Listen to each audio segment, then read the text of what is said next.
کہ آپ نے یہ بتایا ہے کہ دنیا میں 4 قسم کے تصوف ہیں۔ ایک وہ ہے جو فلسفیانہ مذاہب کے ماننے والوں نے ہمیں دیے، جس میں سارے فلاسفہ یونان آ جاتے ہیں، سقراط، بقراط، افلاطون، ارسطو اور دیگر جتنے بھی یورپی فلاسفرز ہیں،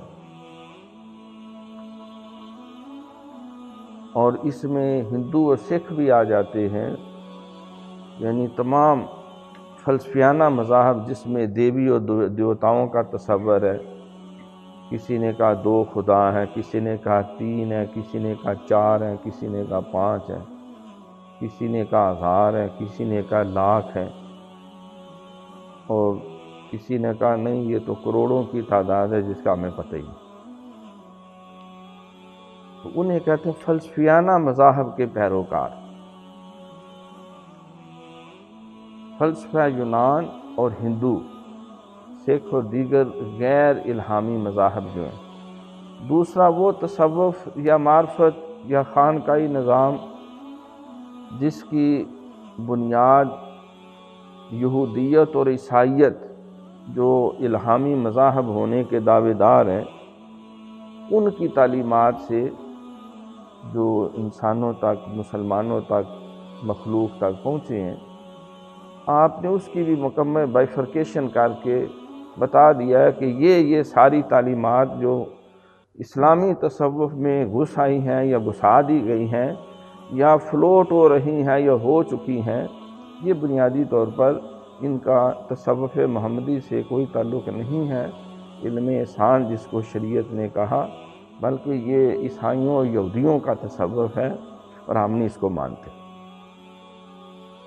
تیسرا آپ نے فرمایا کہ یہ علم روحانیات جو ہے، جس کو روح کا علم کہتے ہیں، جس کو مسٹیسزم بھی کہتے ہیں،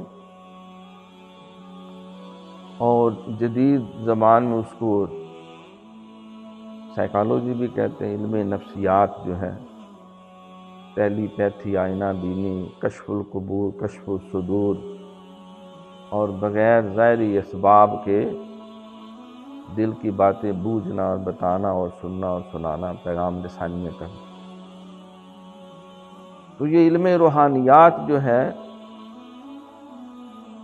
یہ بھی دنیا میں بہت زیادہ ہے۔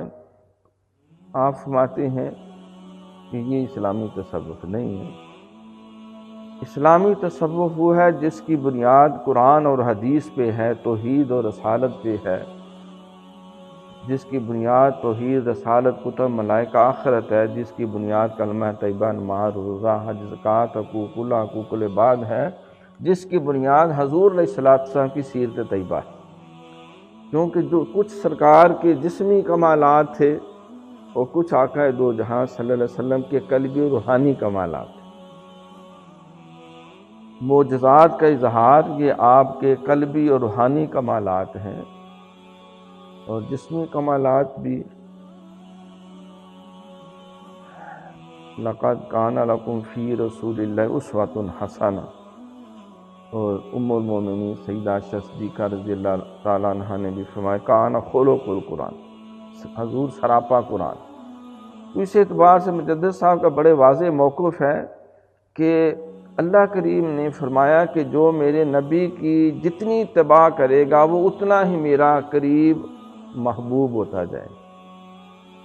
قُلْ إِن كُنتُمْ تُحِبُّونَ اللَّهَ فَاتَّبِعُونِي يُحْبِبْكُمُ اللَّهُ، انہیں کہہ دو اگر تمہیں اللہ سے محبت ہے تو فَاتَّبِعُونِی، میری اتباع کرو۔ تو آپ نے حضور علیہ السلام کی اتباع کے 7 درجات بیان کیے ہیں۔ جو جتنا طے کر لیتا ہے وہ اتنا ہی اللہ کا محبوب بن جاتا ہے، اس کے قریب ہو جاتا ہے۔